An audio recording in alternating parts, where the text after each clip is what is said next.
एक ऐसा भील वन में रहने वाला, उसके पास में कुछ भी नहीं था, केवल उसने गांव के किसी व्यक्ति को पूजन करते देख लिया था और वो भी पूजन करना प्रारंभ कर दिया। पांव से तो उसने जलाधारी के आसपास में पड़े हुए फूल पत्ती को हटाया, मुंह में भरे हुए पानी को शिवजी पर चढ़ाया, जो उसके पास में मांस आदि था उसका भोग लगा दिया। अब उसकी साधना, उसका तप कितना बड़ा कि ब्राह्मण देव ने, पंडित जी ने भगवान शंकर के शिवलिंग को पिंजरे में बंद कर दिया था। पिंजरे की एक तान टूट गई, लोहे की शिवलिंग पर जाकर लग गई। शिवलिंग में से खून बहना प्रारंभ हो गया, रक्त बहना प्रारंभ हो गया। कड़प आया, उसने देखा मेरे शंकर भगवान का नेत्र लग गया, नेत्र में ये लोहे की तान लग गई, आंख फूट गई। हाथ लगाया, खून नहीं रुका, कपड़ा लगाया, रक्त नहीं रुका। तब उसने अपनी त्रिशूल से आंख निकाल ली और वही शिवजी के शिवलिंग पर लगा दी, वही। और भगवान शंकर उसी समय प्रकट हो गए। ना मैं तुझे जानता हूं, ना तू मुझे जानता है, केवल तेरी भक्ति। और इतनी विचित्र। कड़प से पूछा तुझे मांग क्या चाहिए? कड़प ने कहा बस इतना दे दीजिए कि संसार में रहने वाला कोई मनुष्य जिसको कुछ भी नहीं आता, आपका मंत्र भी नहीं आता, आपकी साधना भी नहीं आती, आपकी स्तुति भी नहीं आती, पूजन करने का तरीका भी नहीं आता, अगर वो आड़ी टेढ़ी भी पूजन करे, कैसे भी आपके मंदिर तक पहुंच जाए, बस आप जैसे मुझ पर कृपा करे हो ऐसी ही कृपा उस पर भी कर देना। ये कड़प ने मांगा।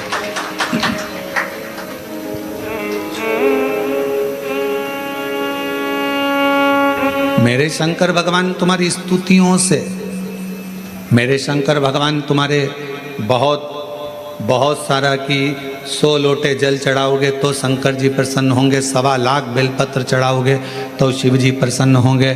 भगवान शंकर के लिए कड़क व्रत करोगे, कुछ भी खाओगे पियोगे नहीं तो शंकर भगवान प्रसन्न होंगे, या अपना घर छोड़ दोगे तो शंकर भगवान प्रसन्न होंगे, या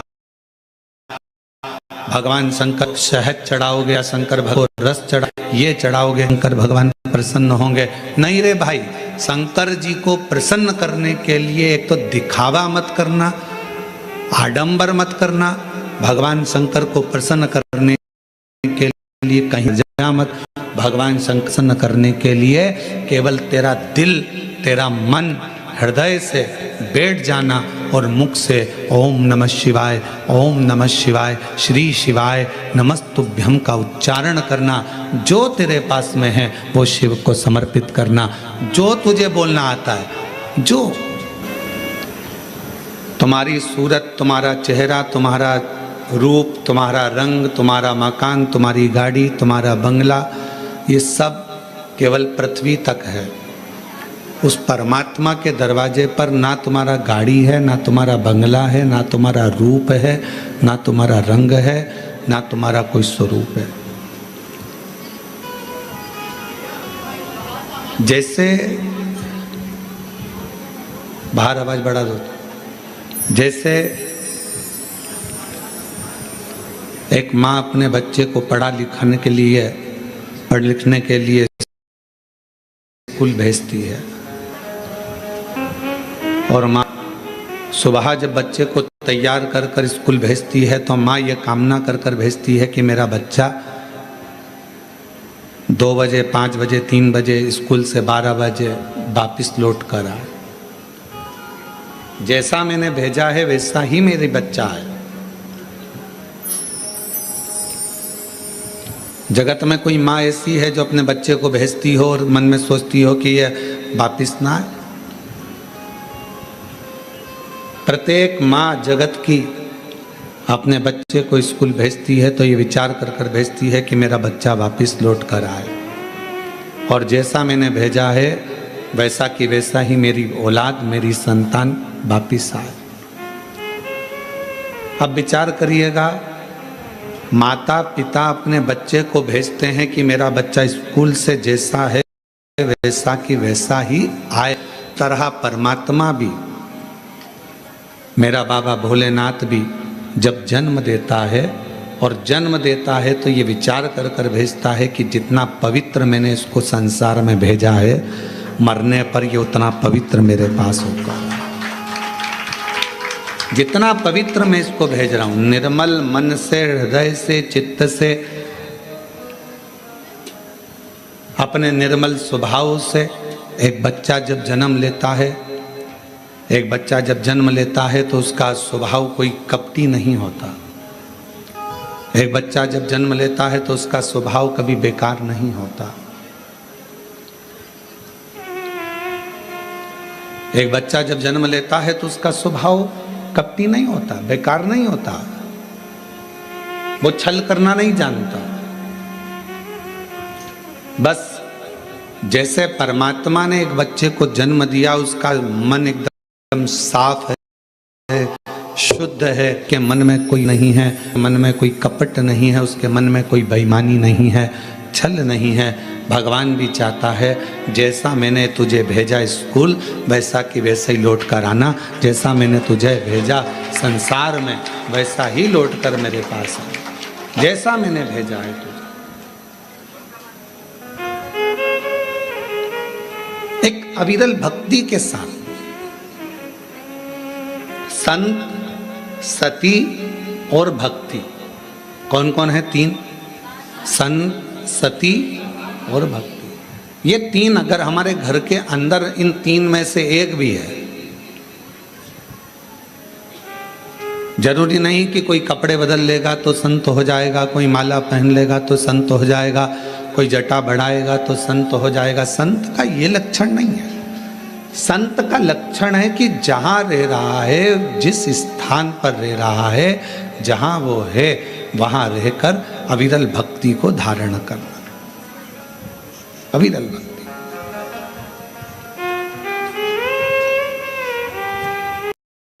जहां वो निवास करे उस अविरल को धारण। संत का लक्षण है संसार की बातों से, संसार की मोह माया से, संसार के सारी दुनिया के संसार के सुख से, भोग से दूर है, वो संत।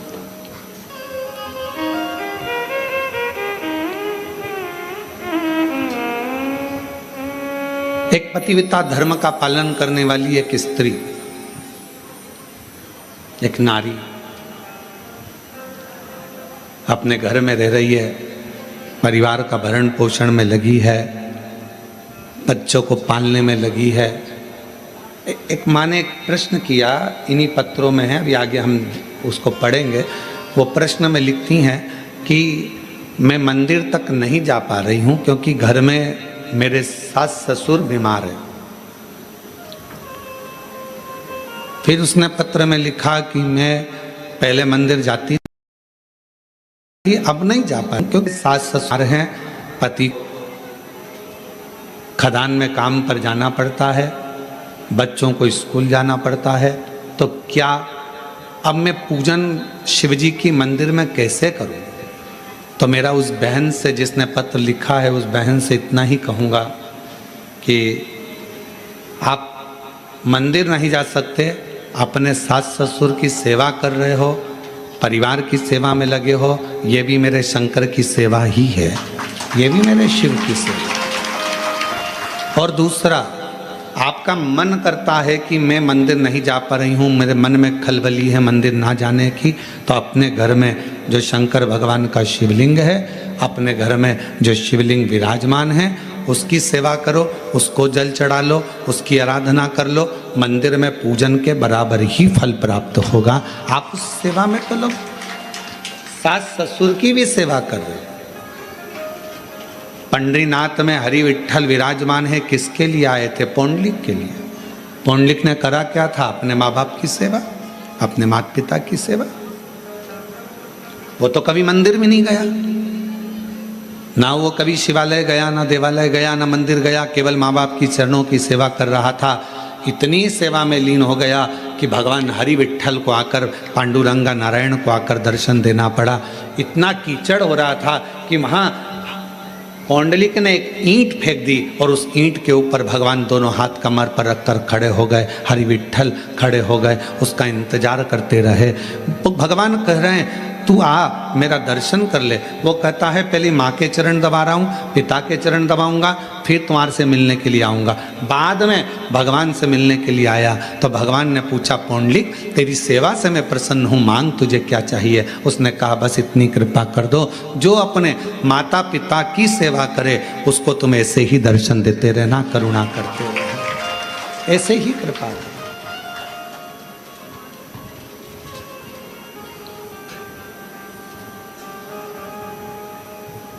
क्या करें हम? कोई कोई माता ऐसी हैं, कोई कोई भाई ऐसे हैं, कोई कोई जीजियाँ जीजा, मेरी बेटियाँ बेटा ऐसे हैं, मंदिर बहुत दूर है, जाएंगे कैसे? कैसे? तो जहाँ अपना घर है, घर के अंदर जो शिवालय है उसकी भी आराधना कर सकते। घर में जो मंदिर है, घर में जो भगवान विराजना है उसकी भी आराधना करो, साधना करो। कभी भी अपने घर के बच्चे को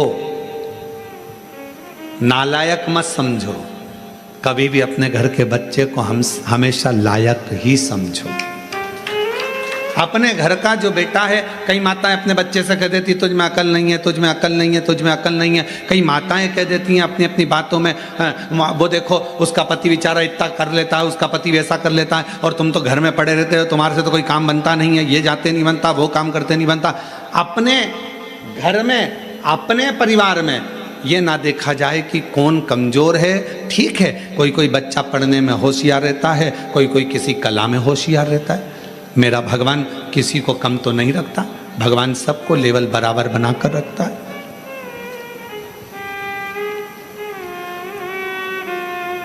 पांच उंगलियां पांचों बराबर नहीं हो सकती।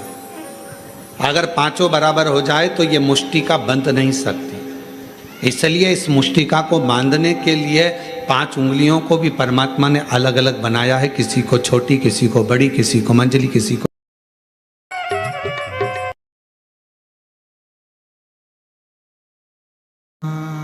शिवाय ओम नमः शिवाय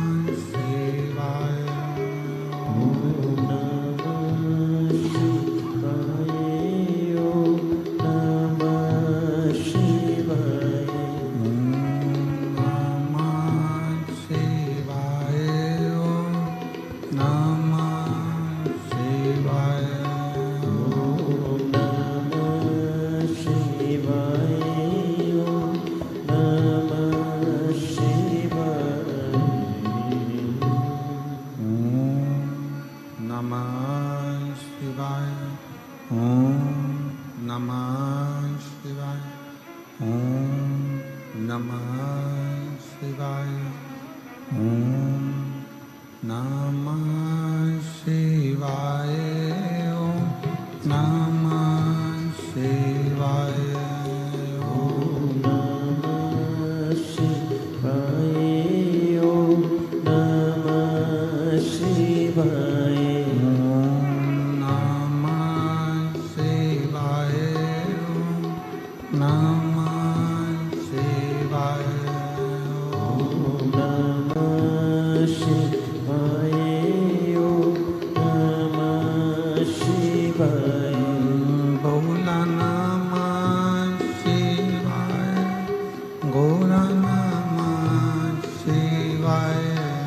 ओम नमः शिवाय ओम नमः शिवाय ओम भगवान देवादिदेव महादेव की कृपा से स्वयं शिव का एक अंश स्वरूप श्री तारा बाबा जी की ही कृपा, करुणा, और उनकी उदारता से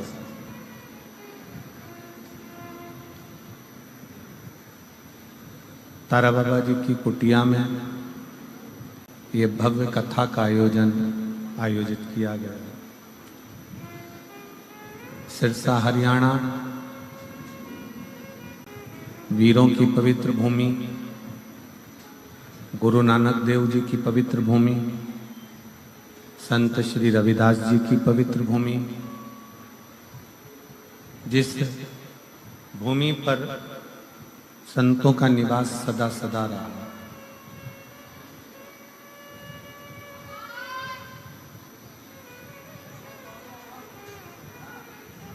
जहां संत सदा रहकर अपना तप, अपनी साधना, भजन कीर्तन स्मरण करते रहे, ऐसी पवित्र धरा पर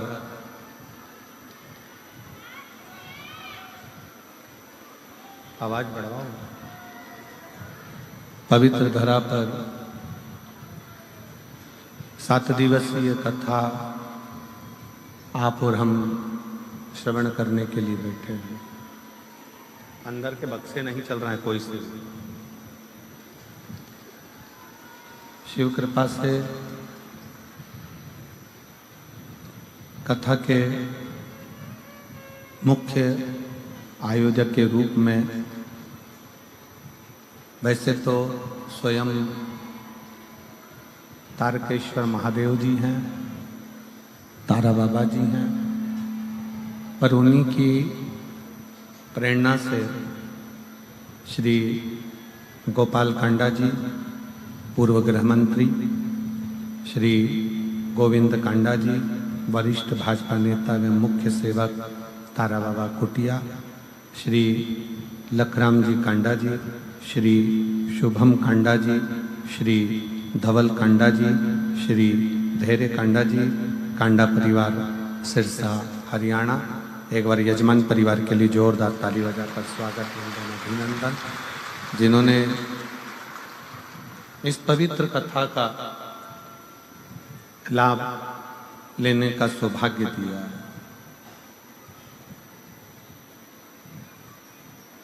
श्री गोपाल कांडा जी भी कह रहे थे वादा किया तो निभाना पड़ेगा, और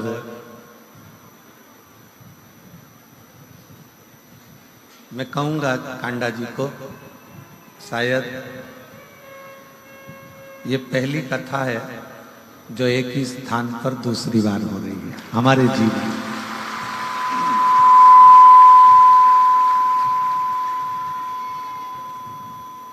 कि एक ही स्थान पर दूसरी बार ये कथा हो रही है, और ये कथा सही मायने में तो कहीं मुझे लगता है कि तारा बाबा जी ही सुनते हैं, इसलिए वो खींच के बुला लेते हैं।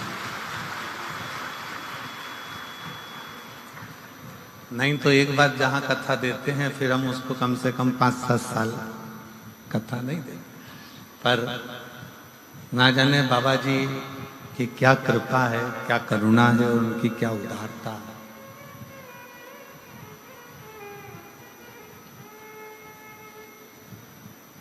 और तेरी कृपा बिना ना हिले एक भी अणु, लेते हैं श्वास तेरी कृपा से तनु तनु। बखान क्या करूं मैं राखों के ढेर का, चपटी बबूत में है खजाना कुबेर का। हे गंगाधार मुक्ति द्वार ओंकार तू, भोले ओंकार तू। आयु सरतिया शंभु तार तार तू। ये स्वयं शिव की कृपा है।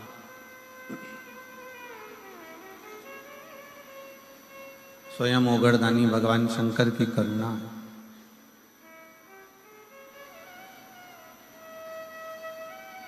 सिरसा वालों, आप लोगों ने कोई पुण्य तो बहुत बड़ा करा होगा, ये निश्चित।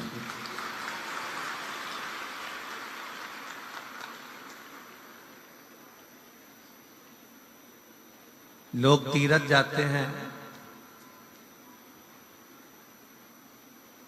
लोग धाम जाते हैं, पर आप लोगों के लिए तो स्वयं तीरथ और धाम चलकर आते हैं। स्वयं शिव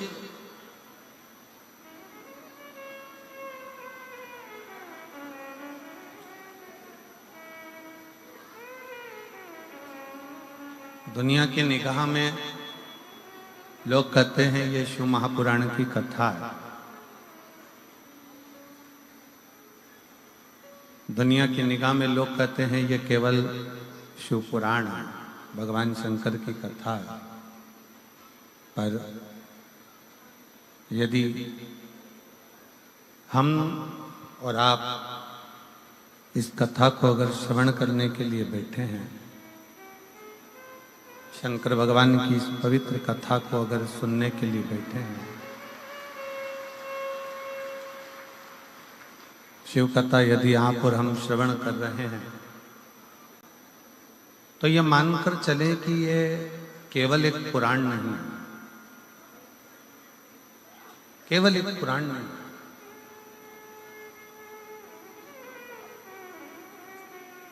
ये शंकर का एक स्वरूप है। 24,000 श्लोक जिस पुराण में है, तो ये मानकर चलना कि भगवान के 24 अवतार भी इसी के अंदर समाहित हैं, और हर अवतार भगवान का कोई ना कोई सुख प्रदान कर रहा है।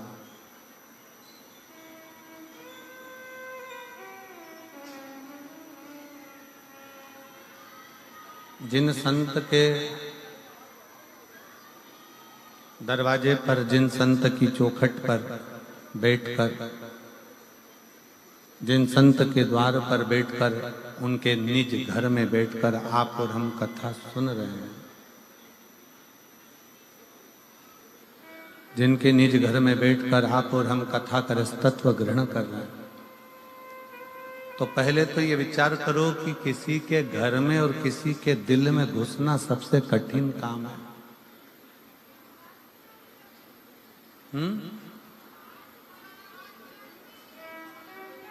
खड़े होके बोलो, आवाज नहीं आ रही है इधर भी। ये बक्से नहीं चल रहे हैं क्या? तो ये आवाज यहीं की बाजू में ही नहीं जा रही है। किसी के दिल में और किसी के घर में प्रवेश करना बहुत कठिन है, बहुत कठिन। अगर आप और हम तारा बाबा जी की कुटिया में बैठकर कथा का रसतत्व ग्रहण कर रहे हैं या शिव कथा सुन रहे हैं, भगवान शंकर की कथा को श्रवण कर रहे हैं, तो ये मानकर चलें कि ये कहीं ना कहीं शिव की कृपा से, भगवान देवाधिदेव महादेव की कृपा से, और भगवान शंकर ने कोई बहुत बड़ा रिश्ता आपका और हमारा निभाया होगा, जो एक संत के घर में बैठकर कथा को सुना। और मैं निवेदन करूंगा गोपाल जी कांडा जी से, श्री गोविंद जी कांडा जी से, कि हमारे जीवन की भी ये एक ही कथा ऐसी होती है जो किसी संत के घर में बैठकर बांचने का सौभाग्य मिलता है। किसी संत के घर के अंदर बैठकर, संत की कुटिया में, इसका नाम ही तारा बाबा की कुटिया है, उस कुटिया के अंदर बैठने कर बांचने का जो सौभाग्य मिलता है वो केवल यहीं सिरसा में ही मिलता है। और आपको भी मुझे ऐसा लगता है कि श्रवण करने का जो सौभाग्य मिलता होगा शिव पुराण को, जितने लोग आस्था चैनल पर कथा सुन रहे हैं, जितने फेसबुक यूट्यूब पर कथा सुन रहे हैं, जितने इस पवित्र प्रांगण में अंदर बैठकर और बाहर के पंडालों में जो बैठकर कथा सुन रहे हैं, उन सब से निवेदन है कि दिल से सुन,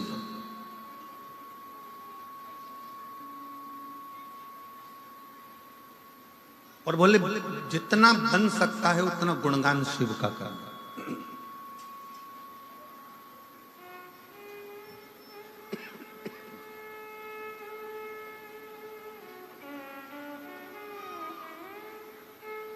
केवल एक यही कथा ऐसी होती है जिसमें कोई पास की व्यवस्था नहीं होती है। आप आए, पहले आओ, पहले पाओ, आ गए, बैठ जाओ और कथा का रस तत्व ग्रहण करो और अपने घर को जाओ। जहां शिव की भक्ति है, शंकर के दरवाजे पर सबकी समता रखी गई।